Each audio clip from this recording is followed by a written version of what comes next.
Hello, horror fans. It's me, Cassandra, and Kylie. and Mary. and we have a special guest on the Horrorcraft Podcast tonight. Sydney, how are you? I'm good, guys. How about you? Oh, we're doing fantastic. We're excited to have you on. So, I'm excited to be back. yeah, back in the house. So Back again. Sydney's back. Tell a friend. I love that. If you have not watched our previous episode with Sydney, we will link it down below. But Kylie was not able to make that episode. So people have really loved the Reddit episode that we did as our initial one. So we're making this a thing now where we are going to keep doing the Reddit episodes, and we're going to keep scouring the interwebs for crazy stories. Again, if you see any you think we'll like, send them our way. But tonight we're doing a little bit of a remix where we're gonna each have our own story. I do have two, but it's because the second one I have does relate to Kylie and I both. She wants to emotionally traumatize me again. Ooh. I mean, only a little bit. It'll be We're fine. all in this. I kind of like together. it. We're all in this together. I like how we all just like broke into song knowing it together. We're the Spooky Spice Girls. Yes, we are. I know what I want, what I really, really want. So tell me what you want, what you really, really want. Some spooky Reddit threads. That's what I want. Yeah, exactly. So, as always, we will post the links to the story down below. This episode, please go check them out and give the original creators love. But buckle up. This is going to be a wild one, and we have no idea where this is going to take us. So, strap in. We're headed into the episode. Yeah, as Kylie says. Ciao. I've been like low-key doing that since the Ghost of Mars episode. I know. Also, the one thing that's in my mind right now is Crack a Cold One, with the corpse from the one episode we did the other day where we went crack a cold one. So whether you're strapping it or you're cracking a cold one, join us for this episode. It's about to be insanity. So let's cue the music. Okay, we are back. So if you missed it, we are joined by Sydney, and we are doing a part 2 of our Reddit series. This is going to become something more common, especially because ever since we did that episode, it's like my phone is listening, and I get spammed with these crazy Reddit stories. Same. Oh no. Yeah, it's like, oh no. Whatever shall I do? Yeah. Let me not go down this Thank rabbit you. hole. Yeah, thank you. This rabbit hole just got sent to me by the rabbit hole gods. Yeah, I really did. The true crime one, I joined that one because I couldn't really find any true crime the first time we did it.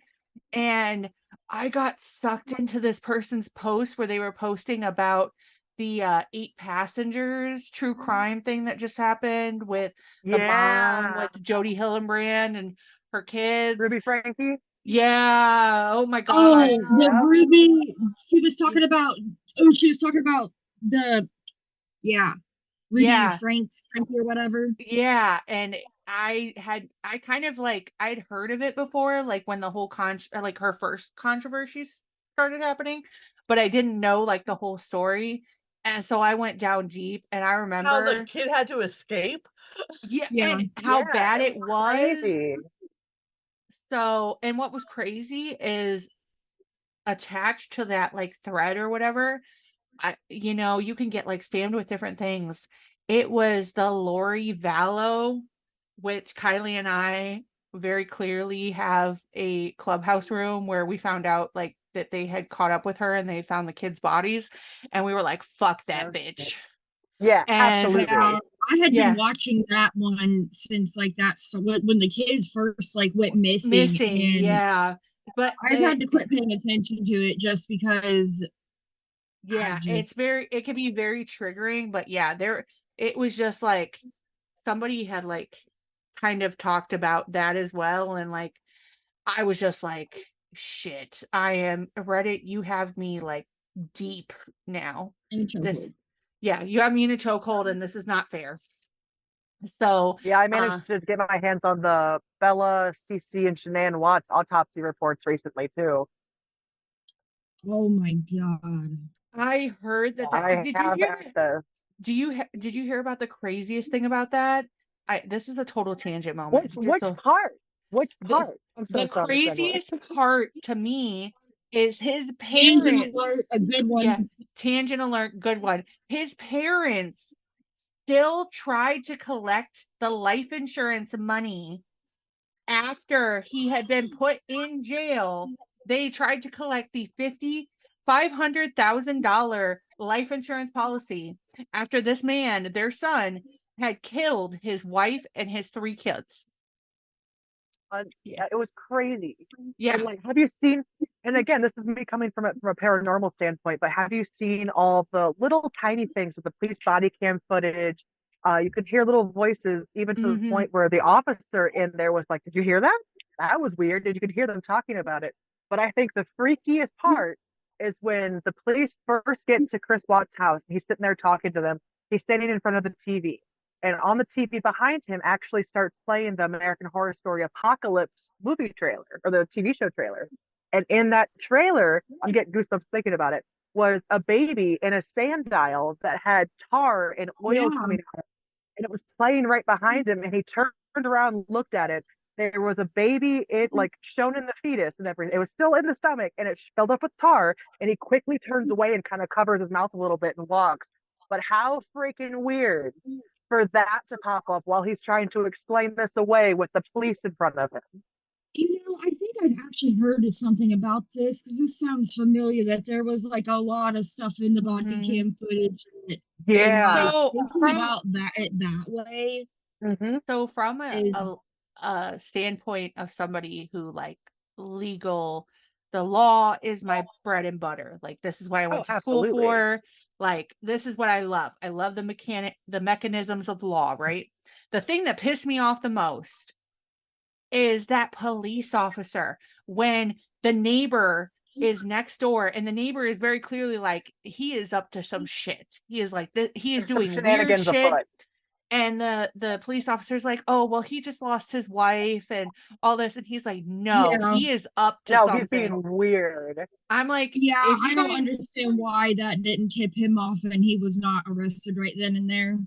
Imagine if police officers started to believe people, how many crimes we could stop. Or just looking more in between the lines, because I think a lot in our system, Cass, you probably can agree that everyone thinks that it's black and white, and it's not. It's not. It really is not. And there are just so many people I see both sides of the argument. There are a lot of times where things are conflated and there are very life and death situations, and we can't begin to put ourselves in that until we experience that. So there can be mistakes made. That is human error. But there are also some very clear, deep shit that is just wrong with what we have going on. And there's still, I mean, our system is very flawed, and anybody who is truly for the justice system is going to admit that. It is not a secret. It's not something that you definitely think, like, it's just, there are some problems, and you can either be the problem or the solution, and there are way too many people who are working way too hard to be the solution. So it really pisses a lot of us off when people fuck up spectacularly the way they do, because it's like, we're trying to fix this. We're trying to make this better for our kids for a reason. We're trying to set an example. I feel like with that, it was just something so simple. Yeah, it does. I think they would have looked at him different if he had a criminal background. It's just very clearly like biased, and there's no way of walking around it. The reason why I'm looking off screen is because this just reminded me, this movie is on Tubi, by the way, but there is a incredible movie that I watched. It's called Only Mine, and it's about this girl who ends up getting in a relationship with this guy who's a police officer. He's like new to the force, and the chief of police is like his dad's best friend, and so like he knows him, but this guy, like, he stalks her and does some crazy shit, and every time I've seen it. The police they believe, to the point where, spoiler alert, they get to this really horrible point where he ends up causing an accident, drags her out, and ends up shooting her, leaves her in the middle of nowhere, and they think she's dead, and she ends up being alive. And yeah, it's fucked, but the whole time it's just crazy. Like, they don't believe that, because of the fact that she's had issues in the past and stuff like that. They say that, like, she was promiscuous or what. Doesn't matter. Like, doesn't matter. Yeah. Doesn't matter if you're promiscuous or not. Like, if somebody goes missing, that person is missing, period. Point blank, period. Like, it just is what it is. So this is the true crime tangent that we were all just on. That's why, if anyone's watching the YouTube, you see me laughing a little bit, I'm just cracking up, and I was like, this is not the intro I thought we had. I know, we did not. But it definitely pairs in well, because Sydney, you do some crazy stuff on some paranormal investigations, and you were just telling us about one that you recently did, so we want to hear all about it. All right. So most recently we went to the Hell House out in Monroe, Indiana. It's part of a whole bunch of, it's a long-standing mystery. There's no set haunting for this house, which is kind of interesting. It's not a typical thing. So this story might not go the way you think it does, but I promise you it gets fantastic. So it's a 2-day Airbnb base. We go in there, we camp out, we're all excited. It's myself, my friend Tara, her husband David. As part of our team. We were the 3 that was able to go, and my friend Lena also showed up as well. So we get there, and immediately the feelings. If you've ever been in that house, it's the most incredible place you could ever be at. The whole premise is blasphemy. They've got everything from a Ouija board next to an old rosary, next to an old Bible, next to the an original LaVey Satanism handbook. I mean, everything in this building is meant to counteract each other. And as per usual, I don't like knowing what's going on in these places, what happened where. I try to keep as dumb as possible when I go in these places. And before the night started, I was like, this seems like a good spot. Hey guys, come out here. We're going to do a little ritual to kind of open up our senses a little bit. Come on out. And my buddy, Tara, who'd been there, I think that was her 3rd or 4th time going. She kind of looked at me and she was like, you want to do it in this spot? And I said, yeah, why? And she goes, Sydney, down below us, there's a body buried. And I was like, oh, okay, cool. So that's why it felt kind of interesting to be there. There's at least 3 bodies buried on premises that we know of, possibly 4. There's still bones in the basement. This is the house where Nick Groff from Ghost Adventures was down there. They actually did end up finding some bones, and they had to have the police come in and all kinds of crazy stuff. Oh, so shit. Yeah, that house is, yeah. It's nuts. It's a crazy house. So we're all down in the basement at one point, myself and David. And at one point, we have a spirit box, and what it does is spit out, phonetic words. It has a dictionary in it. And it said David, which is strange because that's a full human name, and that human just so happens to be sitting 2 feet from me. It said David Basement Alone. And I kind of looked at him, and he looked at me, and he said, fuck no, I'm not doing it. And I'm like, what do you mean? David is a very brave man. I will give him that. He's like me. He's the first one to go in the basement. He's excited about it. He doesn't necessarily believe in it, but he flat out told us he's not going down there. He's like, I don't know what it is, but I'm not going to go down there. Dumb. Yeah. Just like in a haunted movie, like, don't go in the basement by yourself. But it was crazy because it kept trying to separate David from myself, Tara, and Lena. And we actually had an unwritten rule, like no one was allowed in that house by ourselves. There had been, our group had gone there last time. I had been able to go, but the one girl got there and she was so violently sick that they had to drag her off the premises. And it wasn't until they got her off the property that she started coming around. So I was expecting a crazy 2 days. It was so stinking quiet those whole 2 days. I am a professional paranormal investigator. I sat down with my buddies and was Googling how to kick up spirit activity. What do we need to do? We couldn't get this. Nothing was going on. We had some residual stuff happening. So basically, it sounded like there was someone talking in a loop in one of the buildings. And it kind of pertained to the violence that had happened in the house. But at one point, and this is where you guys are all going to appreciate it. This is why I've saved this story to talk to you guys about. We sit down and we're all tired. We're sleep deprived. I have maybe 4 hours of sleep in these 48 hours.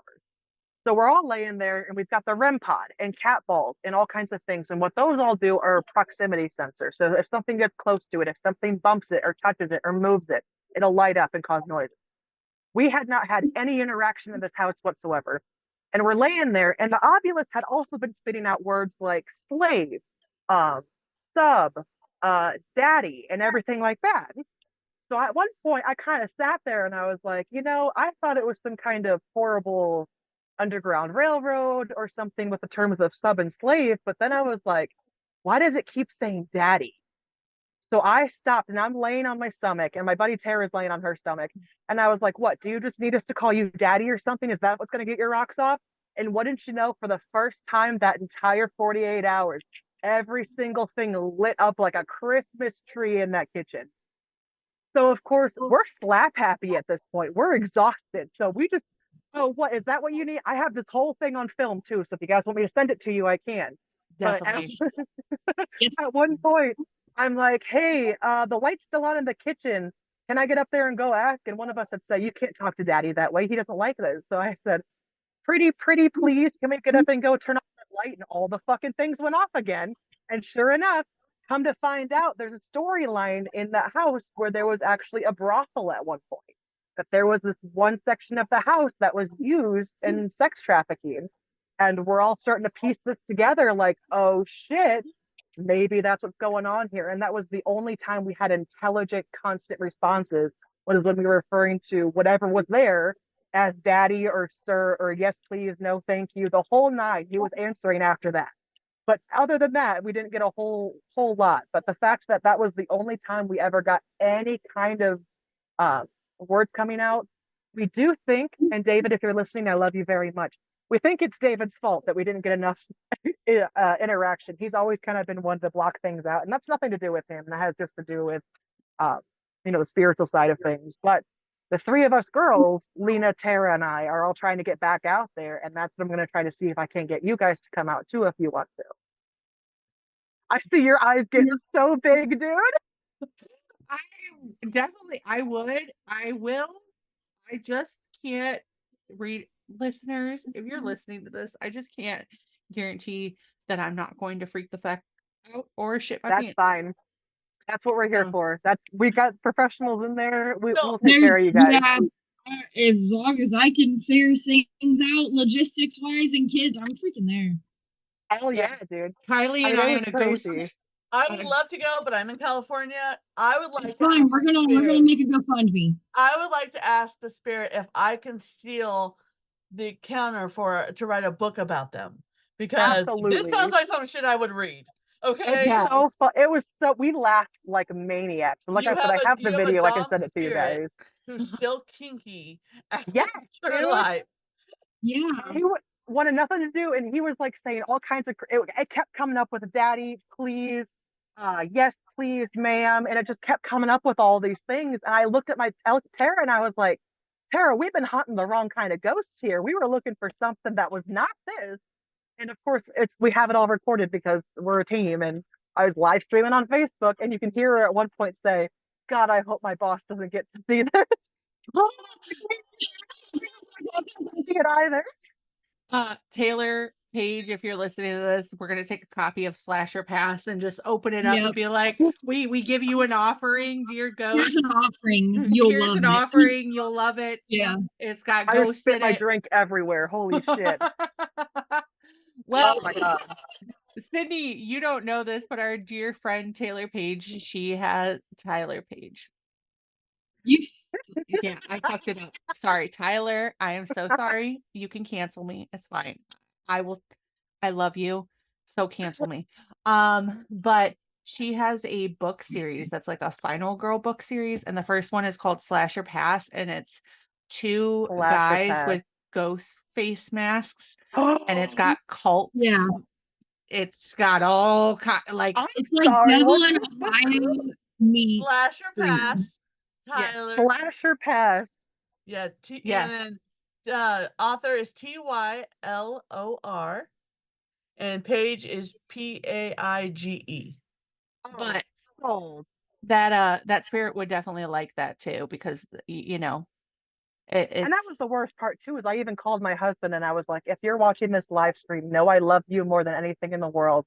But this is the only thing. I'm a scientist. I swear I'm a scientist. I need to know what's going on.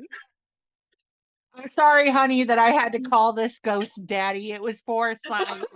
It was for science, babe. I'm It's for sorry. science. Reminds Oh. me of Scary Movie when it's the ghost. Yes. Yes, a great reference. Well, thank you for sharing that story. I think, Super fun. oh my gosh, I'm forever gonna think of Daddy Ghost. That's what we Yeah. called him too, was Daddy Ghost. Yeah, Daddy Ghost. Daddy Ghost, do do do do do Daddy Daddy Ghost. Do. So, Mary, That's great. you are up. You are the first person to read your story. So, Okay. I have a question for you guys. yes.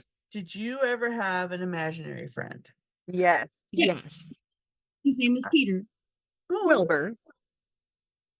I don't remember, but I also have regular parasocial relationships with men who I cannot have a relationship with. So I feel like I have That's called constant. fangirling. Yeah, I feel like it's fangirling. yeah. You should be to a whole nother level, bro. Holy Yeah, shit. I think we've all like set, you know, we've all We're realized gonna that get this put on a watch list. I'm already on a watch list. yeah, I Like, think all of us got put on a watch list. I think we're already on a watch list, first of all. And you get on a watch list. And you get on a watch list.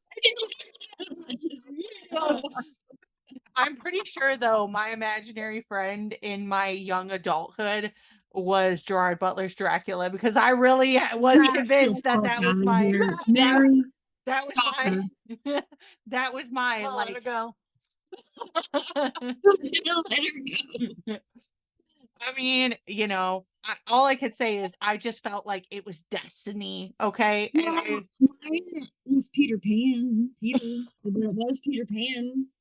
I always Fair. loved it. I don't think I always had loved one. that story, and like second star to the right, straight on till morning. That's never Now that you asked that question though, Mary, I'm kind of concerned about where this is going. I'm So so excited where this is going. yeah, now I just remembered again. Oh, click in. Okay, so this is part of a thread called Tell Me Your True Scary Stories. And this is by Fragrant-Choice 151. And it says, can we pause? Yeah. Sorry. Go ahead. Okay, so this one was on a thread titled Tell Me Your True Scary Stories. And the poster was Fragrant-Choice 151. It was posted 55 days ago. Don't ask me to do that math. Figure it out with Google. Cassandra's counting. It's like 2 and 3/4 months, maybe. All right, cool.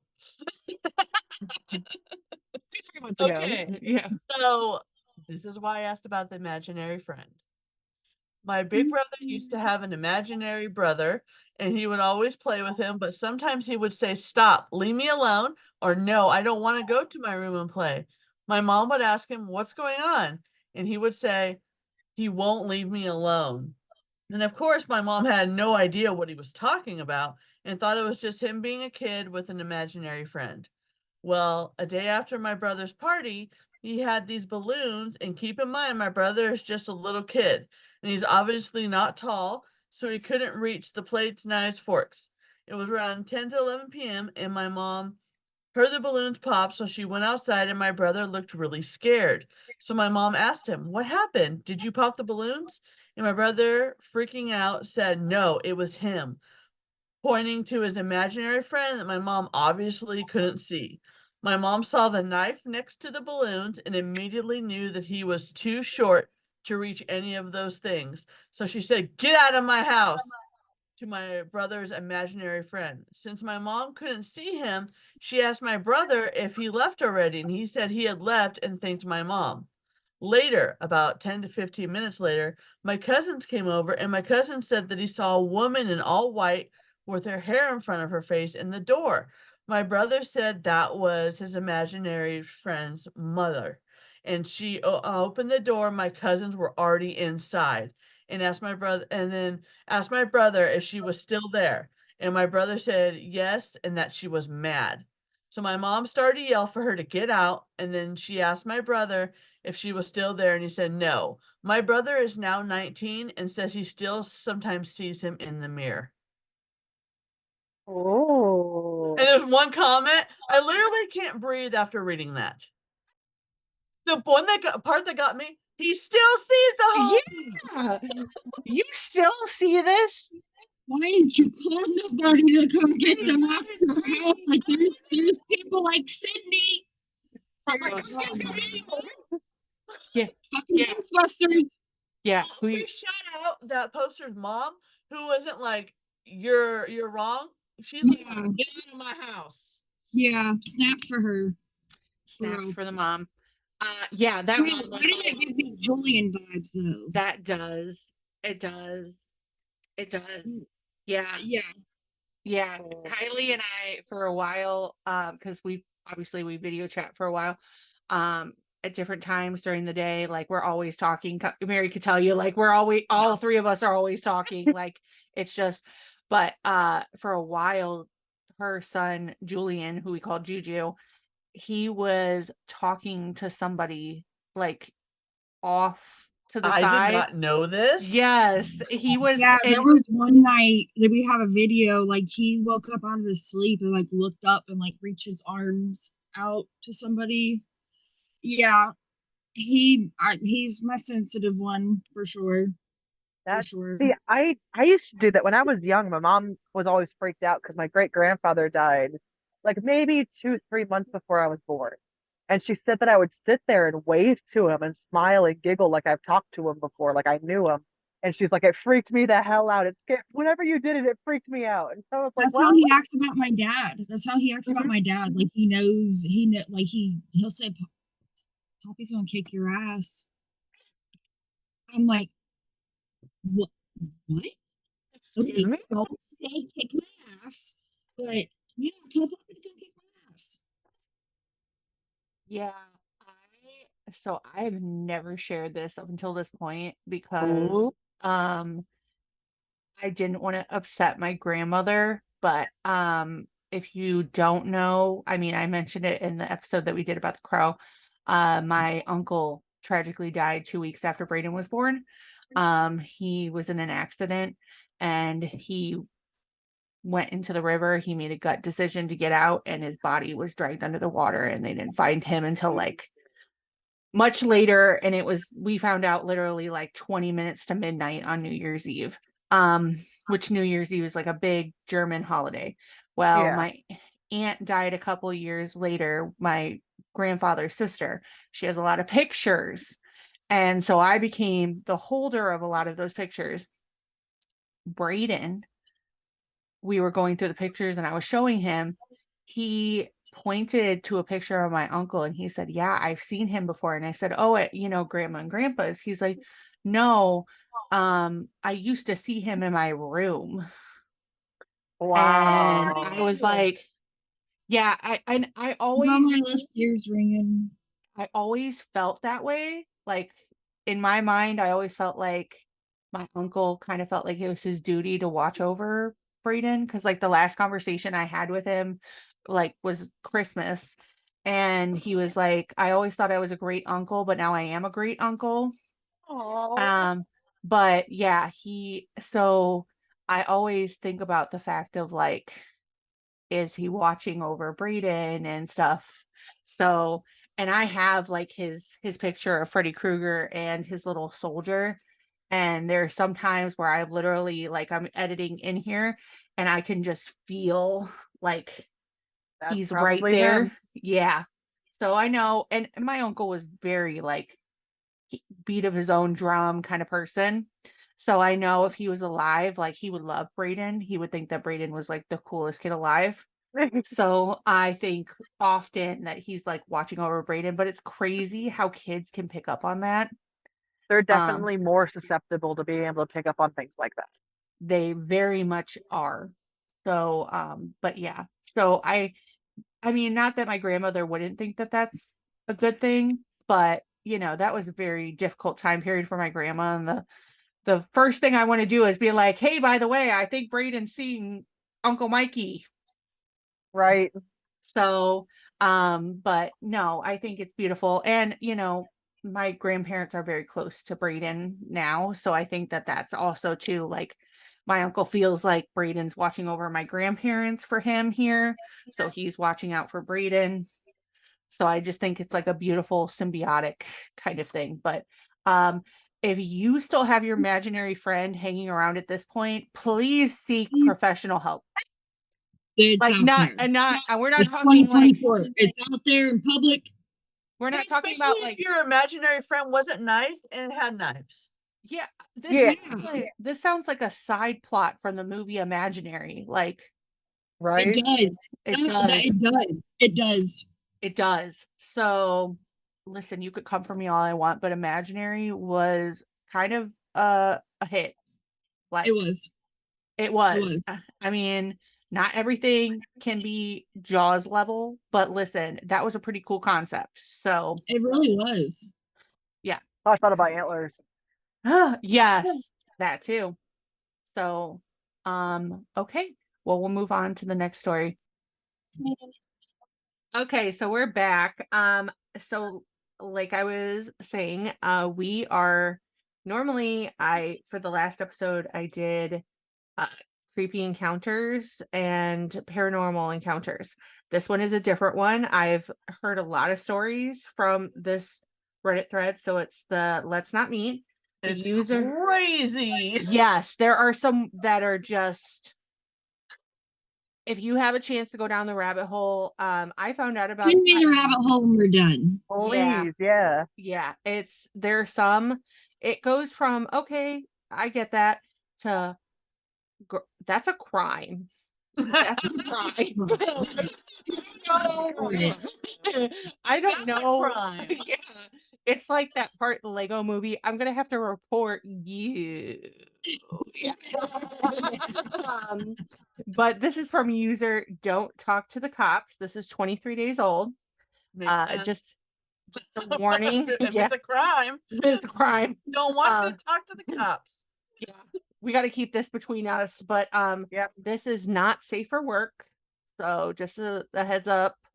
Don't know what's in this. Just read a little bit. So the title. Question, are we ever safe for work? I don't. I don't think so. You know, it depends on the type of work, I guess. So Reach to that one. Go yeah. on. But the title is Ex-Boyfriend Used Hidden Cameras Capturing Multiple Intimate Photos, Videos of Me Without My Knowledge or Consent. He also created compromising animations, all for the purpose of extortion/blackmail. Under the Oh jail my is god, where like he AI? belongs. Like AI? I guess we're gonna find out. So that's under a the crime. jail. yeah. Under it. Oh my god, dude. Yes, keep going. Hi y'all. 34 female here. I'm not looking Wait, for that was the advice. title? It says, yeah, that was the I title. thought it was the start of the story. No. What was it? Um, Fall Out Boy song. Yeah. Right? I'm not looking for advice. I just want to share my story. Many years back, I dated a man child. Same girl, same. I married one. Same. So, I'm no longer with Put a in man child overtime, for baby. anybody who hasn't been up to date on that. But I dated a man child relatively the same age as myself. We got along quite well. He presented himself as a gentleman, hospitable, kind, and loving. In hindsight, things escalated quite quickly. We went from being friends to being exclusive within a month. Not enough time to truly know someone. This story is quite lengthy. I'll do my best to shorten it without leaving out integral details. We saw each other daily. We hung out at his home. That was fine with me in the beginning, as I'm rather introverted. A couple months into our relationship, I started to question why we weren't leaving the house. Why weren't we going out and experiencing new things and trying out new hobbies? His responses were always cloudy. He always tried to redirect the conversations, thinking I was truly stupid and could not tell that this was obviously an avoidance tactic. That was the point where I started to become curious. And from there, it went downhill. I am not an intrusive person, but considering he was my partner, I had a right to inquire as to why we were isolating ourselves. After some mild questioning for a few weeks, I noticed he began to create distance. This noticeable change was hard to ignore and pretty much confirmed my suspicions. However, I'm not going to make a decision based on assumptions. I'm ashamed to admit this, but one night while we were asleep, I went through his phone. I still feel disgusting, even though I found 100% proof that I was the side chick. I could not believe it. I still can't. I was with this person daily. It obviously confirmed why we were confined to his home, but it was perplexing because she had no idea about me. It was about 2 a.m. when I looked through his phone. There was no way I could sleep beside him for the remainder of the morning, so I quietly got out of bed, collected my things, and went home. The next day, I believe he realized what happened. However, he never contacted me to see why I left. Things remained silent for the entire day, and then I received a phone call later that evening. I confronted him. Again, I'm ashamed to say that I did take photos of the evidence, as I knew he would try to gaslight me. Don't be ashamed, girl. Can we No, talk Don't be about it? ashamed. I can Yeah. understand that she Your said, receipts. I'm ashamed. Why? Yeah. His No, dirty ass. no. The No. proof, my guy. No, listen, Yeah. if you feel like it's that bad and you're going through his phone, that's understandable. If it's just, oh, I think he might, like, he flirted with a girl the other day and I'm insecure. Okay, maybe I could see, being ashamed about that. But Well, like, boy Yeah. won't leave the house with you. yeah, he Yeah. won't leave the house with you. There's clearly an explanation. Either he's a cheater or a serial killer. We can only forgive one, and it's not the cheater. It depends. Are we talking like a Zayd Meadows serial killer Yeah, or like yeah, Jeffrey Dahmer serial killer? Because those are yeah, two very different things. yeah. So, the fury in his voice was palpable. He did what a usual abuser would do and blamed me for going through his phone while totally ignoring his infidelity. It was utterly pathetic. He created this delusion that I was going to contact the other girlfriend and tell her all his wrongdoings, all his infidelity, lying, cheating, etc. I would have done this. However, while I was looking through the phone, I realized that the girl was very sheltered. She's completely oblivious of what was going on. I was afraid he would retaliate against myself and her, and I thought to myself that eventually she would find out. I do regret not informing her. However, my decision was my decision, and I can't change that. This is where the nightmare begins. So again, this is when you got to be a girl's girl. You got to be a girl's girl. Yeah, Yep. this is where the nightmare begins. So we haven't even gotten to the Why meat and is she still potatoes. messing with this fool? He's Yeah. gotta like lay it down good. There's no other way. Yeah. I would have been gone when he was like, we can't leave the house. You want to tell me what I can and can't do again? Mm-hmm. Yes. Yes. Oh, Yeah, I'm gonna find a man that wants to go outside. exactly. great. He was so paranoid and confident I was going to contact his girlfriend that he would constantly call me daily and make vague threats against me. I persistently advised him that I would not contact her, that it was none of my business, that she would eventually find out that he was a deceitful, inept brain worm sooner or later. All I wanted was for him to fuck off, leave me alone, and never speak with me again. That was my only request. He obviously didn't take my kind words well, LOL, and he continued to harass me. Only a few days later, things completely erupted. His paranoia exceeded levels I've never seen before. He sent me a threatening message with the context being, I have compromising photos of you and I will release them, as he believed that I would ruin his relationship. I couldn't believe the delusion, no matter what I said, no matter how I phrased it. I even had my mom speak with him at one point, but it was useless. So obviously they're over in the UK. I sent him a message stating that if this was true and if he messaged me again, I was going to call the cops. 5 minutes later, I received 11 messages in succession. A few were videos, photos, and personalized animations of myself.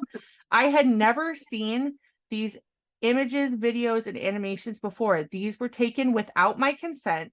They were extremely intimate and compromising. Unbeknownst to me, he had cameras set up around his room. These weren't just threats. These were screenshots of these images and animations uploaded on various sharing sites. Luckily, he lacked intelligence.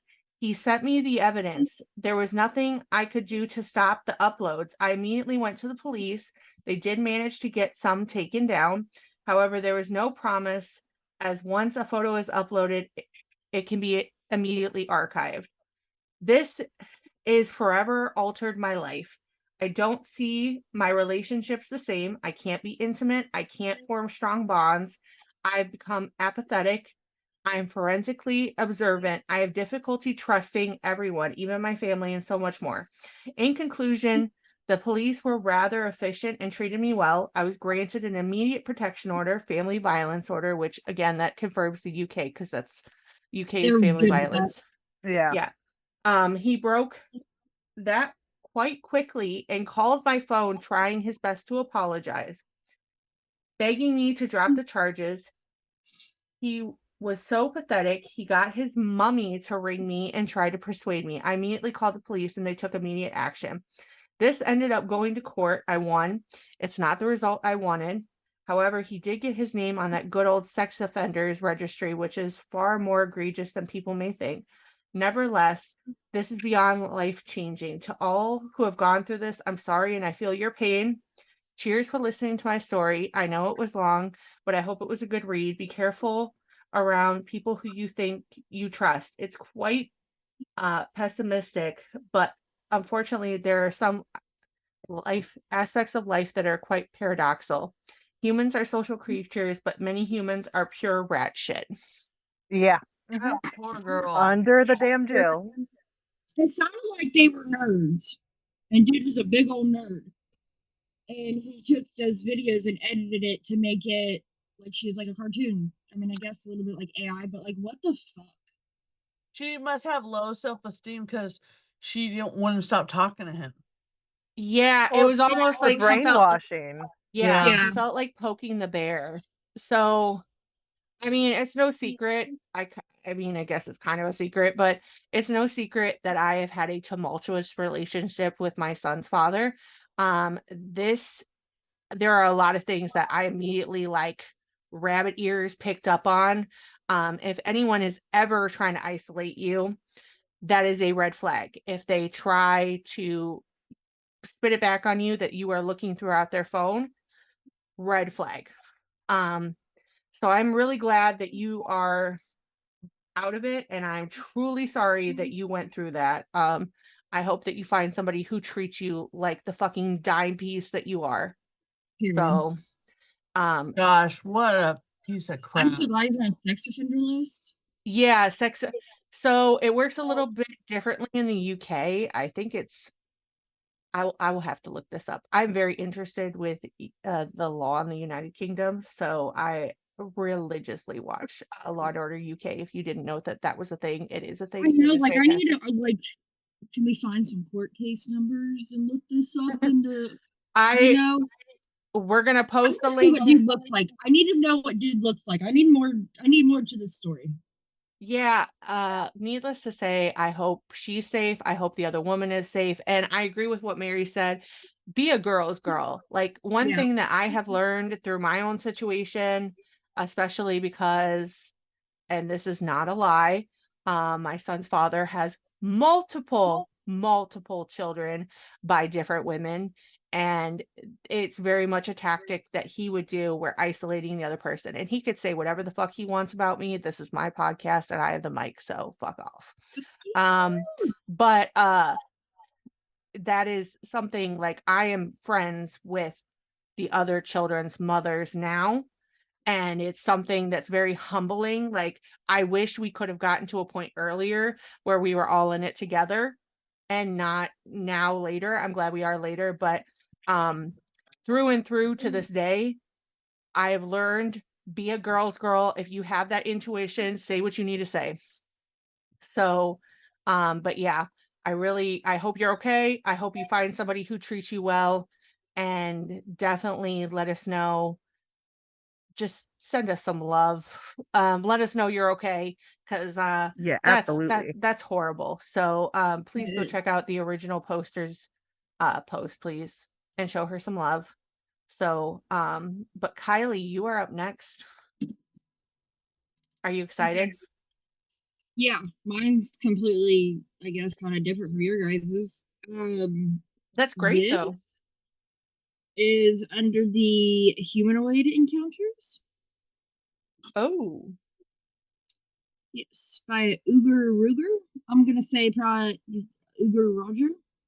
I don't like that name. Roger. I don't know. What did I see? Repeated sightings interacting with me more. What is going on? Location: Boone, Iowa, USA. It was posted 7 days ago. I had some weird shit happen last night. I took my 2 dogs for walks. I normally walk Finn, a large all black German Shepherd, toward the park where I have been. I've had these experiences.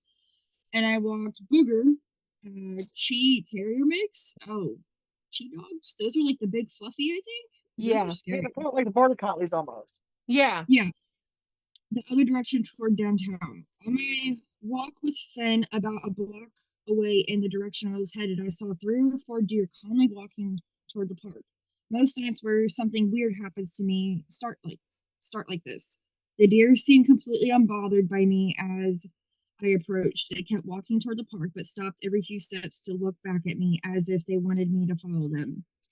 Then, as Finn and I reached where the deer were, I noticed about 10 or more other deer waiting as well. They all started walking together calm, but still looking back at me every few feet. On my way toward the park, I smelled a stench of rotting meat. I know it smelled very well as I used to be a butcher. It was strong, like someone plugged my nostrils with rotting ground meat or something. At the same time I smell this stench, I get the chills. Finn's hair stands up and he gets more nervous. I can feel the air around me get colder. As we continue walking, I look down an alley that cuts the block in half, and if you would walk down the dark alley, you would spot you out where I eventually walked back home. I was 2 blocks away from the park. When you reach the park, you can either turn around and walk down the same road. You can continue into the park, or you can continue on the road which turns left. Looking down the alleyway, you are looking at the part of the road that continues left, which is the way I take every night on my way back home. What I saw, I tried to convince myself wasn't real, or maybe I just saw something else, and my brain tried to convince me that it was a large, muscular, pale, hairless creature that was moving fast, so I could barely see it. I saw the motion down the alley about 2 blocks away. The exit of the alley on that side has a street light directly above it. It wasn't standing still, it was moving, and it was moving fast. The only reason I'm positive what I saw wasn't deer or something normal is because of something I saw later that night that I will write about when I talk about my walk with Booger. It solidified that what I saw was something I wasn't supposed to see. In the meantime, I convinced myself I was making stuff up and being a pussy. As we approached the tree line of the park, a large group of deer moved to the side of the street where the neighborhood is. While I'm on the side of the tree line, I noticed something in the clearing, a lone deer separate from the large group across the street staring directly at me. I had my flashlight pointed at him, and I even hung up my call with my wife to use my phone to take a video of this moment, which is what I have in the post. This lone deer doesn't even have micro movements from breathing. The other deer across the street were constantly readjusting. You might be thinking to yourself, oh yeah, deer do that with bright lights shining at them. Deer and headlights always act like that. Just wait. Finn starts to pull very hard and acts anxious, nearly knocking me over. I turn to look across the street toward the large group of deer for almost 3 seconds before turning quickly around to face the lone deer again. In those 3 seconds, the lone deer is easily 30 feet closer to me, still not moving, staring directly at me. I have this on video. I have pictures. I felt weird. I felt unsafe. I live in rural Iowa my whole life. and I am and have always lived outdoors. This doesn't feel normal. I was scared. I was back away while shining my light at the deer. Once I get blocked a block or so, he finally turns around and calmly walks to the tree line. The whole way home, I feel like I'm being stalked, not just watched, but like something is following me. And there's a link to the video. Now, I went home and sat there for a bit and tried to talk myself into believing that it was all just a coincidence. After nearly 20 minutes, I started to walk Booger, my smaller chi mix. The entire walk was nice and very enjoyable, actually. I had my earbuds in and was talking to my wife about what I saw in a joking way. Man, I'm such a pussy. I really scared myself for no reason, I said. At the end of the walk, I turned to go down our alleyway as I'm leaving for the garage on our walks. I stopped speaking from what I saw on the opposite end of the alley. My wife heard me stop. I want to preface this with I did not have any substances, including alcohol, for weeks up to that point. The most I ever do in that department is a few beers, or I'll use some weed to ease anxiety if life is getting hard. I have no mental conditions that will cause me to hallucinate. The most I have is a personality disorder resulting from the trauma that I've been overcoming quickly this last year. I saw two large, muscular, pale, hairless creatures walking like apes at the end of the alley. The same thing I thought I saw with Finn. This time not going fast, much closer, and it felt intentional. I saw them walk across the street very slowly, staring directly at me. These were not deer. They didn't have long faces like deer. They didn't have fur or tails. They didn't walk like deer. They were slender like a deer. They weren't slender like a deer. My first thought was honestly that I was looking at two hairless male lions in the middle of Iowa. I stood there paralyzed with fear. Well, after they had left my sight, 15 seconds later, I finally get the courage to walk the few feet into the garage. When I take my first step, I see a third one slowly meandering across the street, staring at me. Booger noticed him too and started growling. I ran to the door and watched the garage shut all the way. The entire night, Finn guarded the bedroom door. He never does that. He sat staring at the door all night. Booger stared at the windows all night. He never does that either. This happened to me yesterday night, Monday, May 13, 2024. I don't know what to think. Well, we need an update, bro. That's a freaking skinwalker. Yeah, I was That's a waiting fucking to hear skinwalker, bro. That is a Those skinwalker. are skinwalkers. I was Okay, waiting to hear that the deer stood up and walked like a person. okay, Those are so my absolute favorite. let's give us a minute and we are going to pull up the video. We'll be back with the video. Okay, so we are back and we're going to play the video.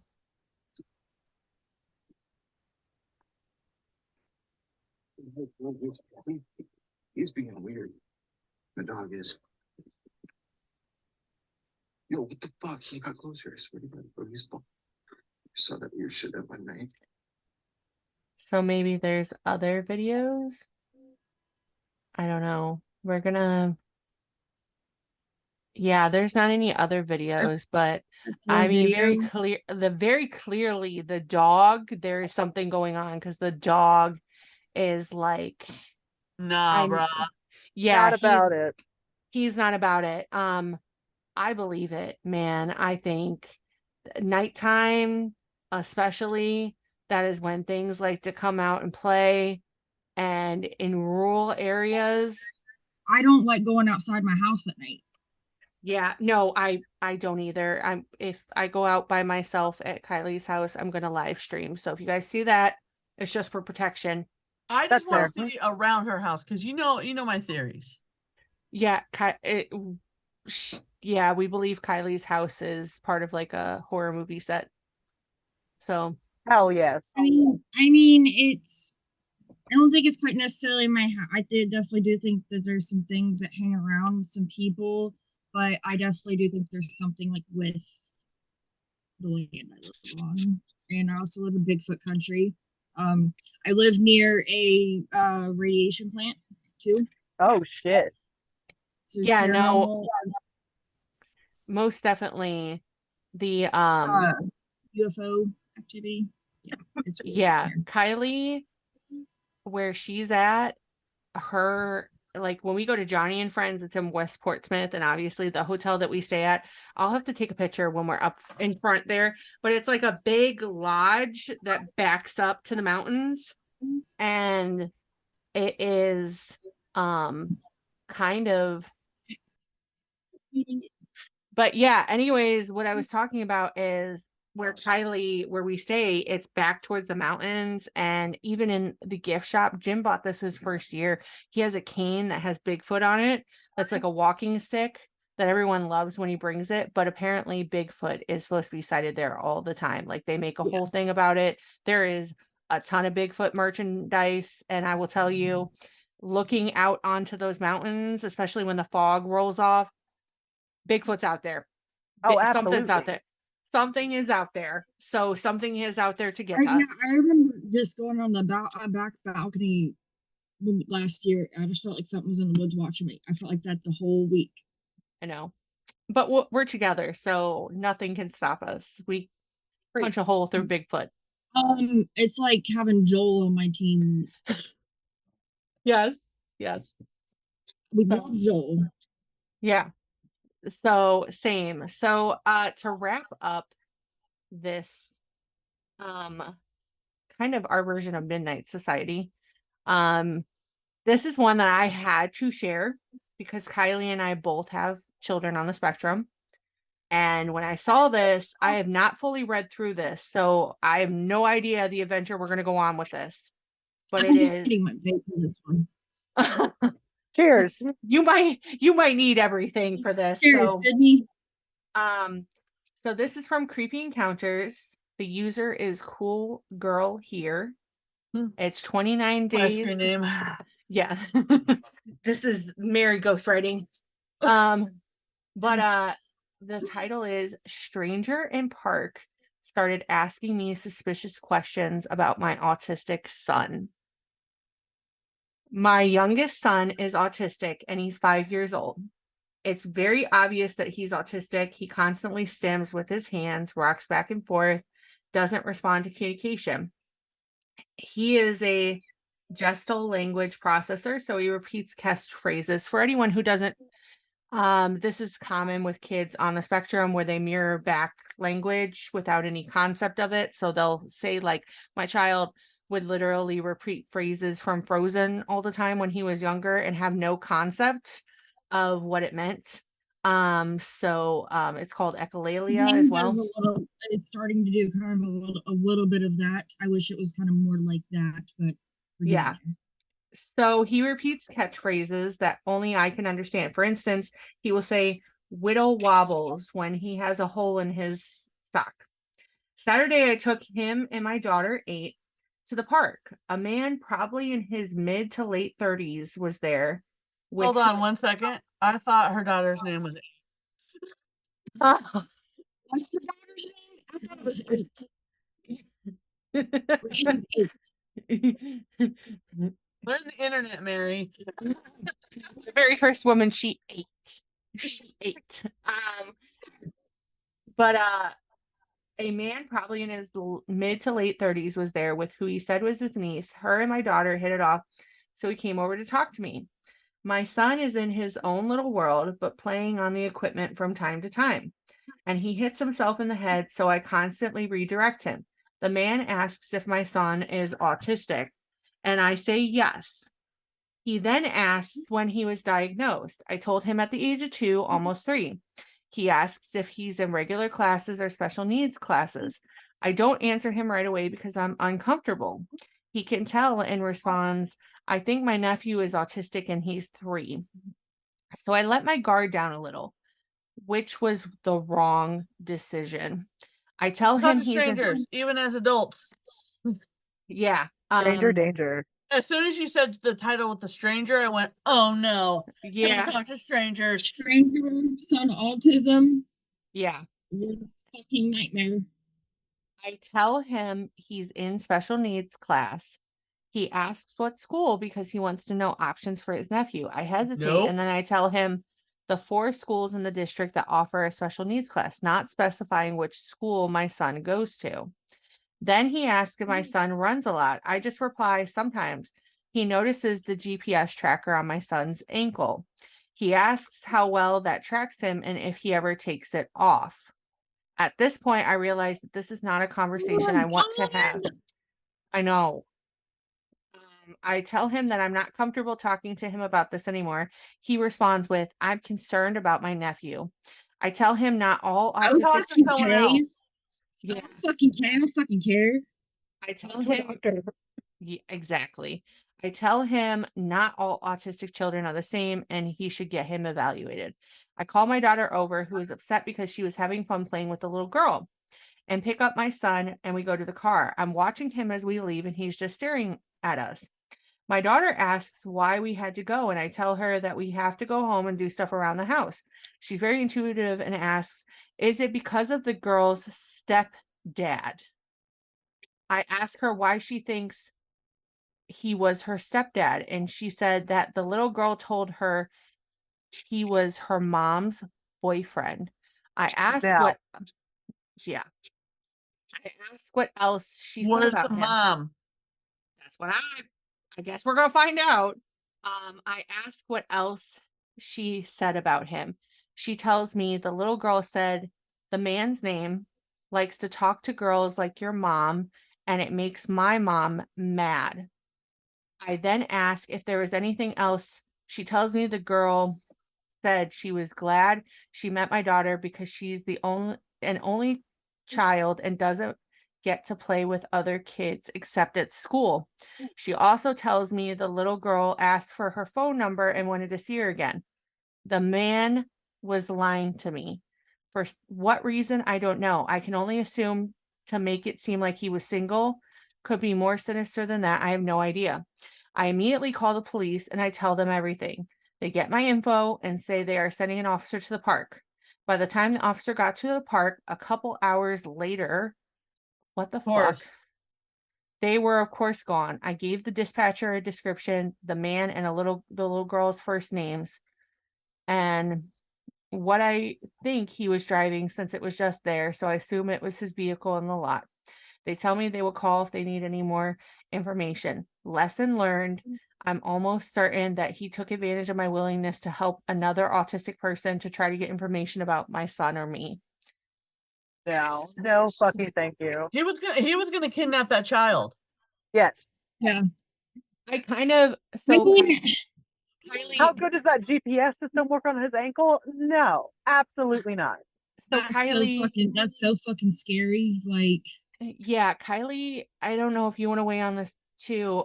I think, you for people who want to fault this mom, a lot of us, when we see other parents struggling because we've had that struggle, yes, we we're immediately so want to, we want to jump in. We want to give resources. Like there are a lot of times, I'm sorry, if you meet me in public and you tell me that your child has something going yeah, on, I'm going to try to help. And if it seems like overwhelming or it's just like, I truly like, I'm like, I am in this with you. Like I want you to feel You the know way. what it's like not to have anyone Yeah. to go to.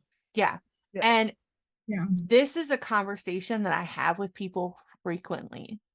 exactly. Like this is a conversation I have with Yeah. people all the fucking time. And for people who don't understand the GPS tracker, it is for kids who elope. Like my son. Yeah, like Braden Yeah. has done that before too, where they get out of the house and you cannot find them. A lot of times those kids are attracted, if they're nonverbal, they can be attracted to water and stuff like that. So there are incredible programs like on our county Project Lifesaver, but it is a GPS tracking device. So that way, if your son or daughter gets out, you can give them the number and they can track your child. They have a complete comprehensive profile about where they might go, what are their triggers, would they Yeah. respond That's so to a male cool. or That's female. great.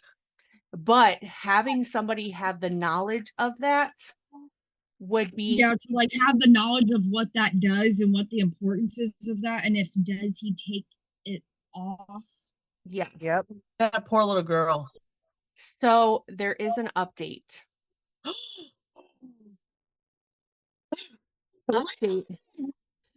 Update. The man has been found and arrested.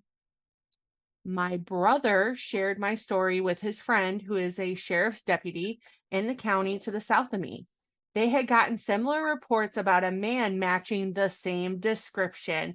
One report included him allegedly trying to lure a disabled toddler away from his mother at a trampoline park.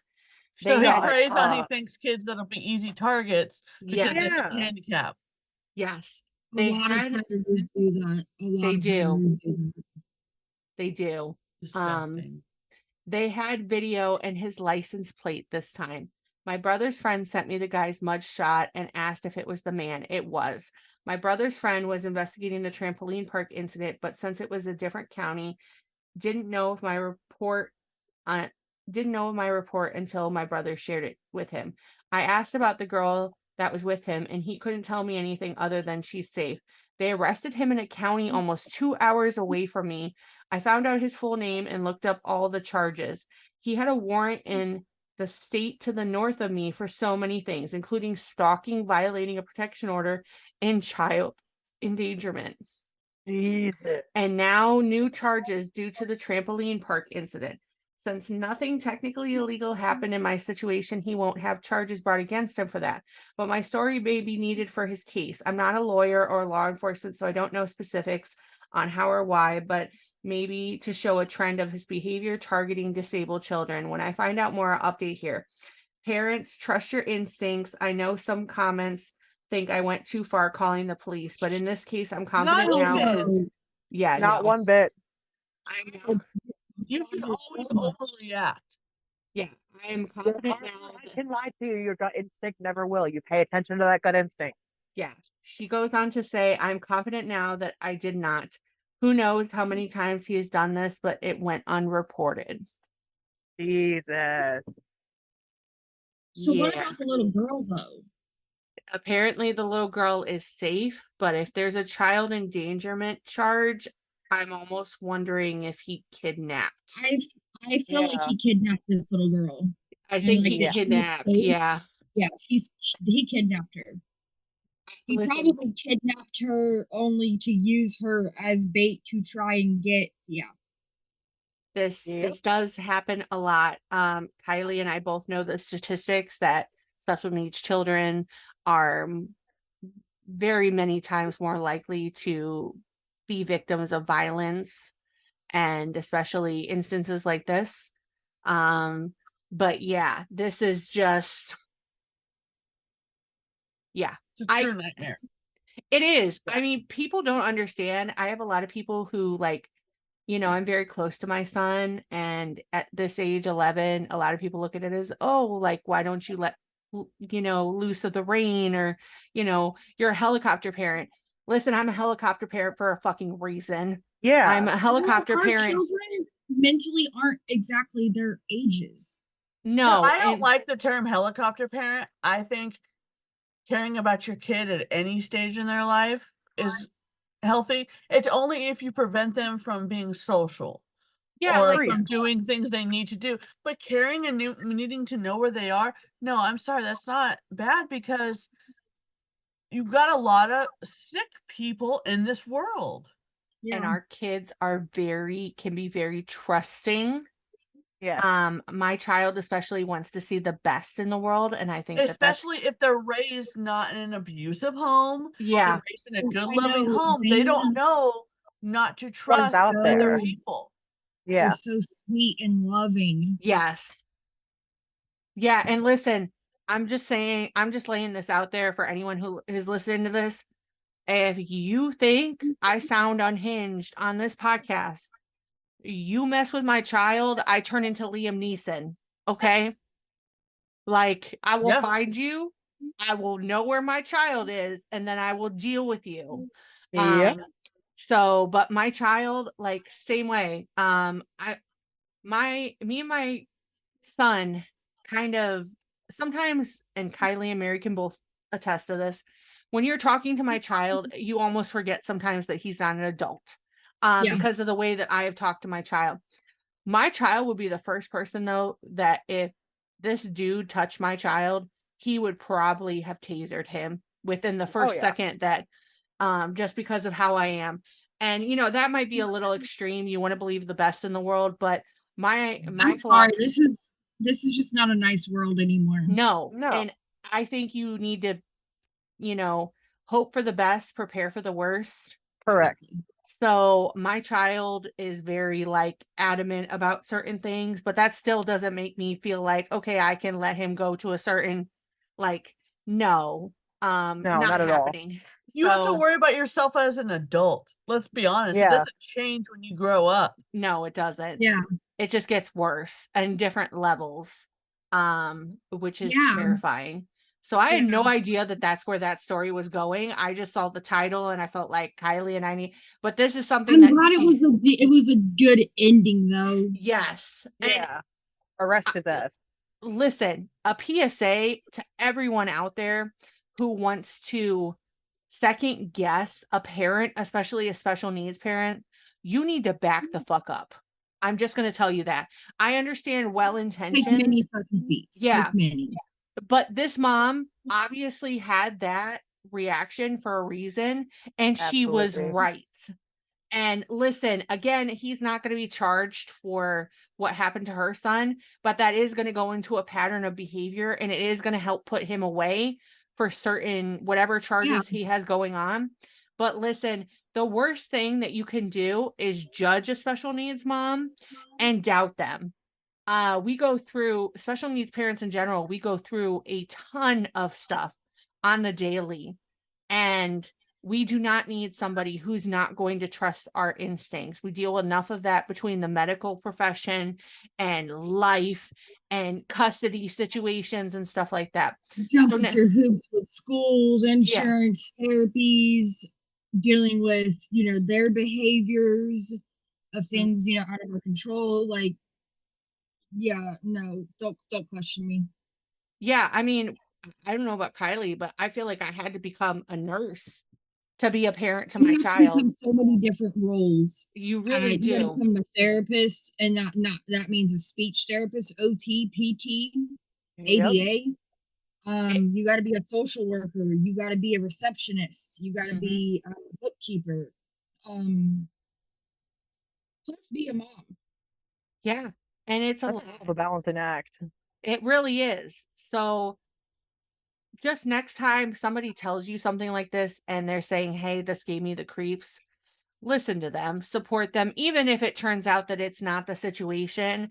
You would rather be wrong and, hey, this didn't happen. Feel a little goofy. Yeah, than not have something happen and know that you saw somebody and had an opportunity to stop something and you didn't, and it got worse. See something, say something. Exactly. Preach. Definitely. So I've seen people look a little weird and kids seeming off with someone. I've called the cops. I don't care. Oh yeah. We were actually Mother Mary.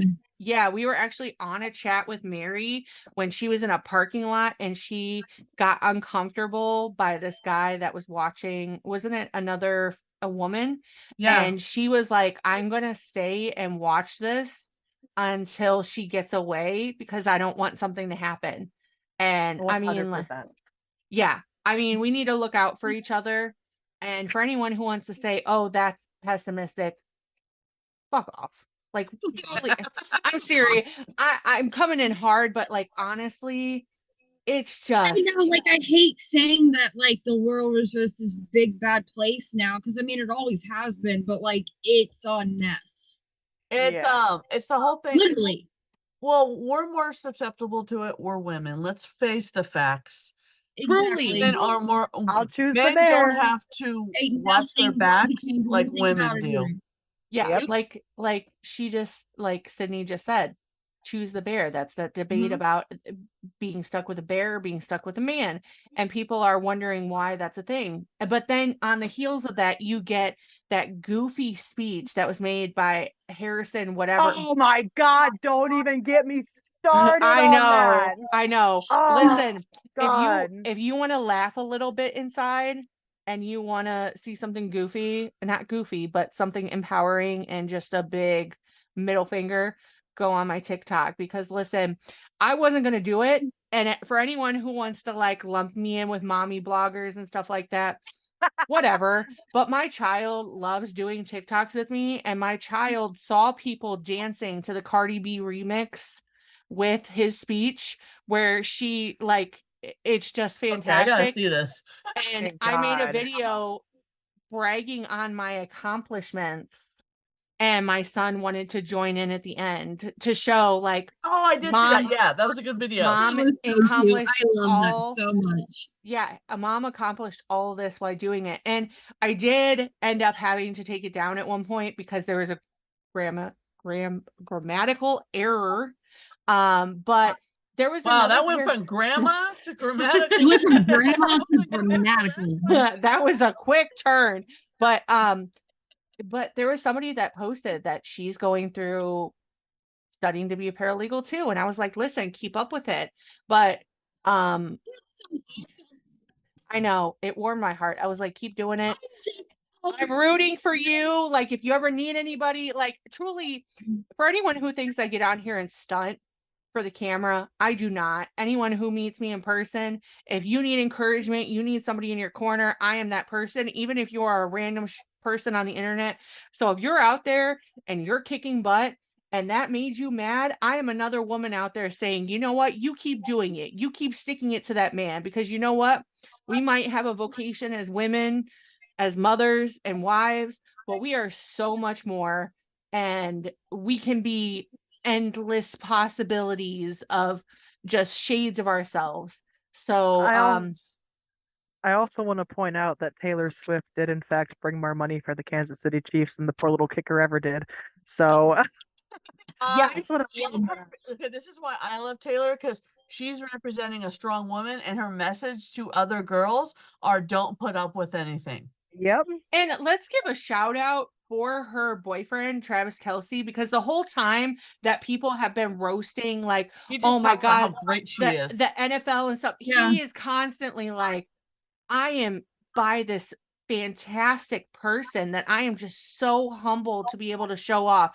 And he constantly flaunts despite everything that everyone wants to throw. So listen, you might have called her Travis Kelce, your teammate's girlfriend, but she is Miss Taylor Swift, and she Yep. rocks the fucking world. So more than your little speech at a Catholic I school know could ever that do. was so pitiful. So Yeah. pitiful. And like, listen, I'm a metalhead. I love my Hollywood Undead, my Slipknot, you know, you name it, I fucking listen to it. I'm not a big Taylor Swift fan. However, she's making some damn good fucking points, and she's making strides in a lot of different Same things right here. now. Yeah. I'm not a huge Taylor Swift fan. I was in high school, and I'm not really into like some of her shit now. But she's a strong woman, and she's a good role model. Like, Yeah. I'd much rather my daughter looked up to, like, if I had one, I don't want one.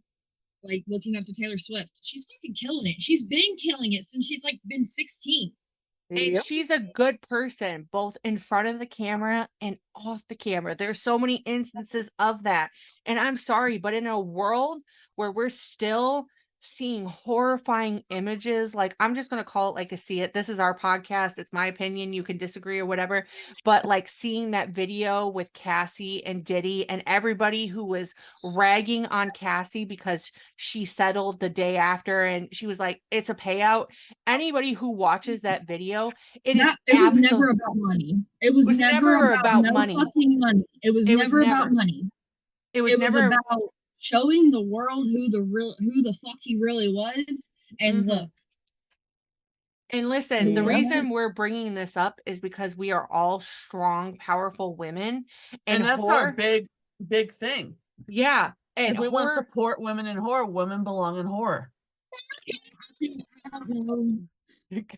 For anybody who's on the YouTube version, we've had technical difficulties with Sydney's camera, where she like turned down. It's her UV lights. She's in the upside down now. She's right. What what is going on? I don't know what's happening. It's okay. That's what I tell people all the time. Don't listen. Well, listen to I'm gonna flip it. but just go watch the YouTube. I don't understand. Okay, I was just gonna say like this for now, guys. Sorry. So, it's okay. One of my favorite quotes. I just got a sticker of it, and I love it. they didn't burn witches in Salem, they burned women. Yes. And you know what?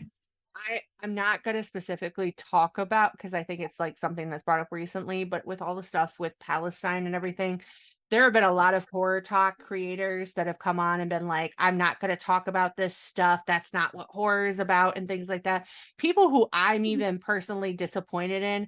Listen, horror has always been political, and whether you think that that's going to make a difference or not doesn't matter. It starts with a small voice and turns into a crowd. So I'm sorry, but anything that I feel strongly about, I'm going to talk about. And especially as a horror fan, because I grew up watching all the movies that people thought, okay, that's too political. I mean, look at Night of the Living Dead. George A. Romero never wanted it to turn into what it did, and wasn't making it kind of the statement that it was, but it is a statement. And I mean, you start from that and you see all the movies that we get, including the Purge movies and I was about to different say things. The Purge is political that's a big horror, one. and it's Yeah. like, and Yeah. it's a reflection of life. But listen, horror reflects life, and if you don't believe that, then this is not the right genre for you. So Horror obviously, is life, and life is horror. yeah, Yeah. exactly. I'm not saying that it needs to become a political campaign, but if you believe in something, truly believe in it, it is going to bleed into every portion of your life, including horror. And in this case, horror being our job, our vocation, we believe strongly in it. And we are kick-ass mothers who do this despite all the other things that we do. So it's possible. And it just infuriates me that that's what not only young children will see, but the women that are sitting there that paid all the money to get the education that they did, only to be talked down like that. that was such a slap in the face to them. That Yep. was. Yeah. So listen, You we're know, here. power to you if you decide to be a stay-at-home mom and a housewife. You know, that's a job. Because I But you could should not have a do it, man to be settle in that honest. for you. Yeah, And- yeah. And- Don't yeah, feel weighted but like down. I'm a stay-at-home mom and Yeah. wife. I never wanted to be one.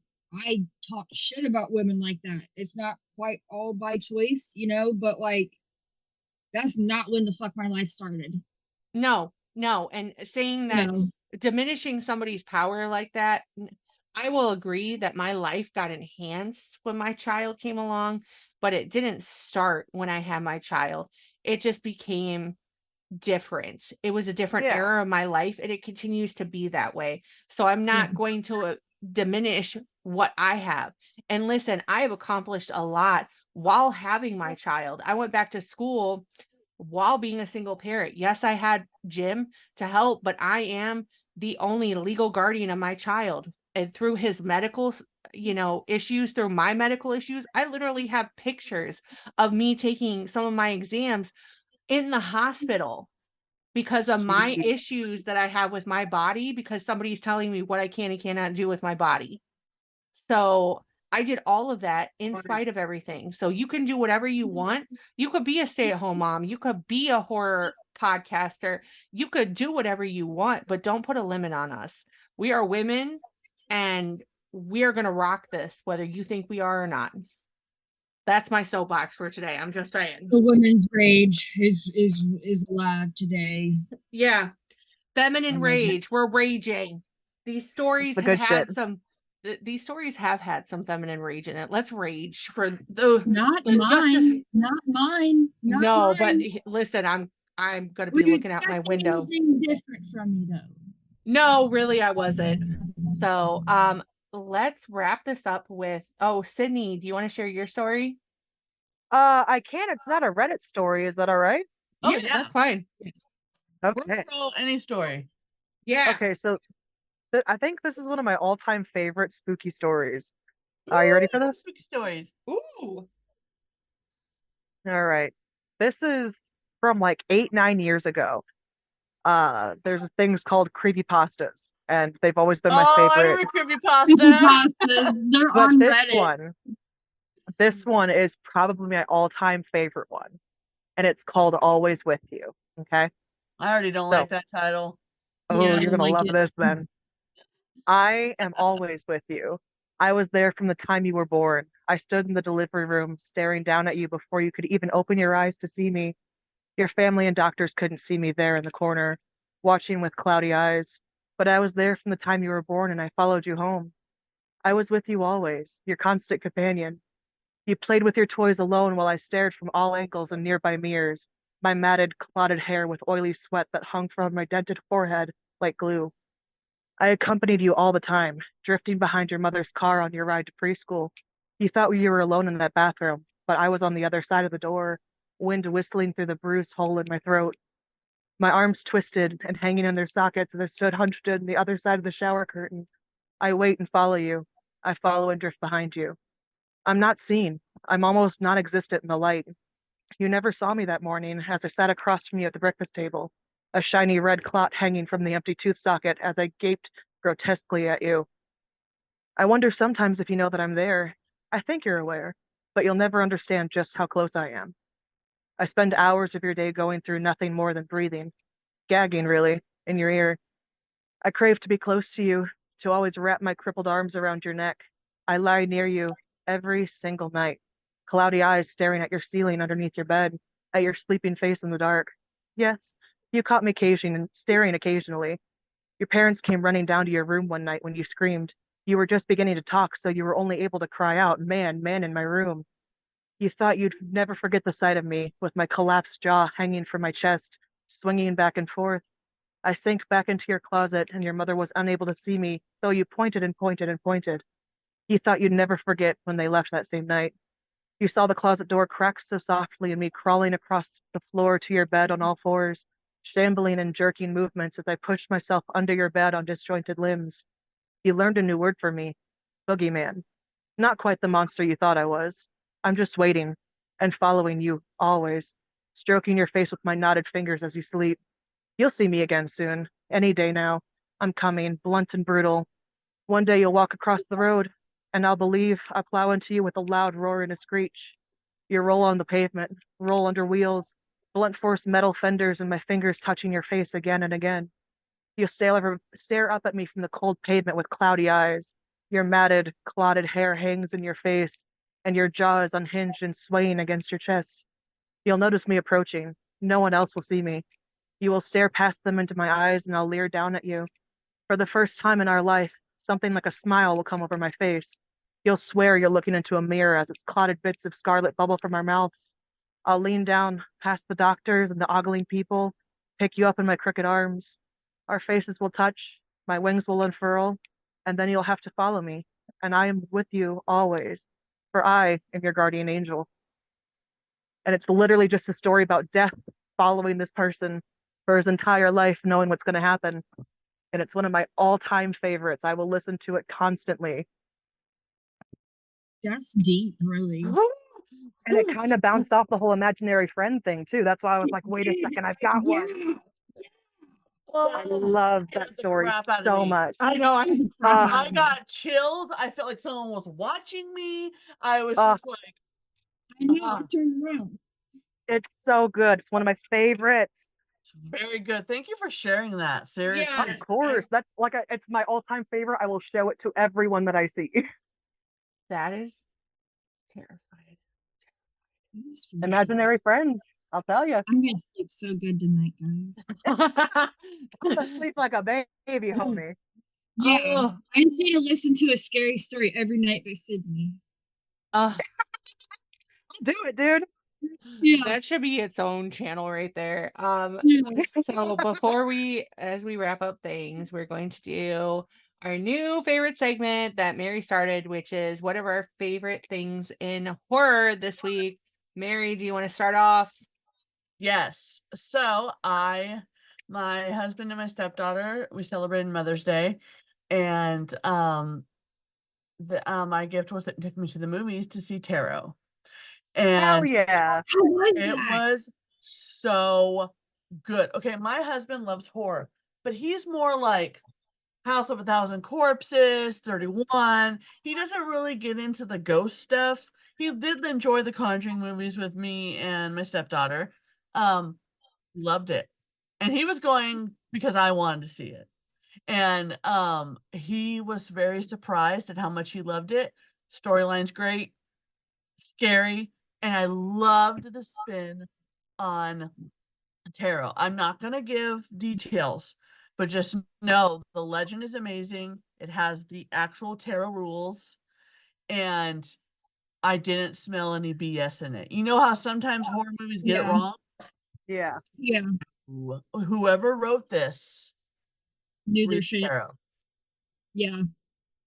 So I can't suggest it enough. It's one of my new favorites. That's awesome. Love that. I'm excited. Yes, I'm excited to see it now. I was super excited to see the trailer, and I was like, that is going to be a good movie. And I love tarot cards, so obviously that fits in. So it's great. This one has gnarly ones. I can't wait. I will get the deck to add to my collection. Do not test me. Oh, my husband wants to get one of them tattooed on him. Oh, Yeah. that's awesome. If that happens. Oh, see? Nice. Good Already company. done. So Nice. kind of piggybacking off. Okay, so piggybacking off what Mary said, like I previously had said, I was trying to get the Monster High, Morticia, and Wednesday dolls. I signed up specifically for the Monster High membership to get them, and got sold out twice. So I was trying to think of something cool. You know, our phones are always listening, so I got an ad for this, but this is by DeZignsbyDestiny. I'll tag her shop, but it's, you know, Bride of Frankenstein, Elvira, Lily Monster, Morticia. You know, Kylie and I do not only Horrorcraft, but Spooky Moms. And our vibe for Spooky Moms is Kylie is Morticia and I am Lily Monster. There may be a photo shoot of that coming up soon. Who knows? God.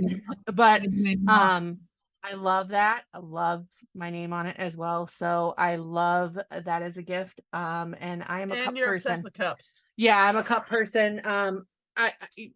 When Kylie comes for Witches Walk and stays at my house, she is going to have to take a video and actually roast me to show you guys how bad that problem is. I call Mary, like, Mary, we need an intervention. We need to get to Ohio. I'm the same way. I've got so many cups. Yeah, I have them separated in different areas. My horror cups, my horror mugs, all of the stuff. So yeah, it's just it's a problem. So, but definitely check out her shop and check out Spooky Moms. We're back. So we'll be back by this episode. We'll link that down below. So join us for our wild ride on the family friendly version, and come back to this version for the unfiltered chaos. But Kylie, it's to you. My Something. horror news? I don't know. I'm going to watch the new Interview with a Vampire tonight. And by the way, you know what's coming out soon? The Crow. Yes. Yes. I know. Like- And people have opinions about it, but I'm excited. I think it looks way different than the original. And I know people are a little offended that they kept Eric Draven as the name, and people have opinions, but I'm going in with an open mind. I feel It's like supposed to be based on the comic, right? it is. So It very much kind of like the Addams Family did that. Yes. So for those of you who don't know, Michael Berryman, who plays in Wes Craven's original The Hills Have Eyes, he was supposed to be the figure that, like, the death cowboy, the figure of death in the movie with the original Crow. And when Brandon Lee died, because he died so suddenly, they had to cut out all of his scenes. So they changed it into a very different movie.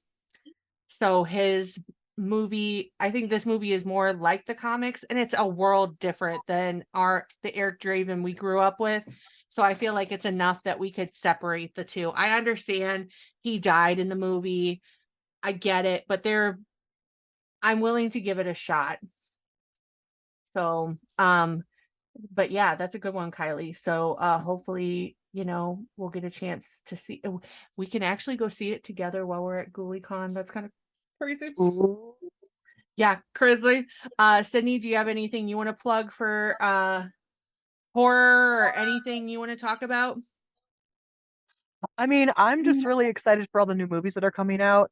We were talking a little bit before we started recording. It's not necessarily a horror, but my favorite band, Ghost, who kind of leans on the horror aspect of things, very dark type. are releasing a musical concert movie, which I'm so freaking excited about. But other than that, I'm in full swing now for fair and flea market season, so I am now slammed and incredibly Yeah. busy. So definitely come out and see me at one of the 4 counties: Sandusky, Erie, Huron, and Seneca. Yes. Those fairs I'll be at. Yes. And you'll see me when Sydney and I link up because we always see each other at some point. Or she and comes and finds me at my other job, which is Hollow Weekends, and I scare the crap out of people. Yes, yes. If you missed that story, people probably thought I was belligerently drunk. I was just so excited, but she was in the scare zone and she was in like a scooter and she kept coming in and out of this like tent area. And I literally lifted up the tent and I was like, fuck. I probably looked unhinged. So if that happens again, So do we. so if that happens again this year, we'll post it. We'll definitely post Absolutely. 100%. And I just want to point out, Sydney, if you don't want to say in this, we will cut this out. But Sydney is the GOAT in this episode because halfway through this episode, she realized she had glass in her foot. Yeah. And she's done this whole episode. Like, she pulled a Lady Gaga. Yeah. She pulled a Lady Gaga, Listen, I've got toenail clippers. I'm going to dig it out once I'm done here. So no worries. Okay, as we're all horrified thinking about that. Thank you so much, Sydney, for coming on. We will definitely give people a foot update about is everything okay? I'll message you guys later when I get it out. Yeah. Yes. Yeah. Let us know, but we will link all of Sydney's socials and everything down below. Hopefully you'll see Kylie and I very soon joining Sydney and having what might be the most terrifying road trip ever, but hey. Oh, it's so much fun. For the I plot. don't know, I kind of feel like Anna in the beginning of Frozen when Elsa's putting this is the coolest thing. Yeah, until I'm like, yeah. So, but until next time, it's me, Cassandra, and Mary, and thank you, Sydney, for joining us. Of course. Mary fell victim to our stories, but see us in the next one, and as always, stay spooky. Bye. Bye. Bye.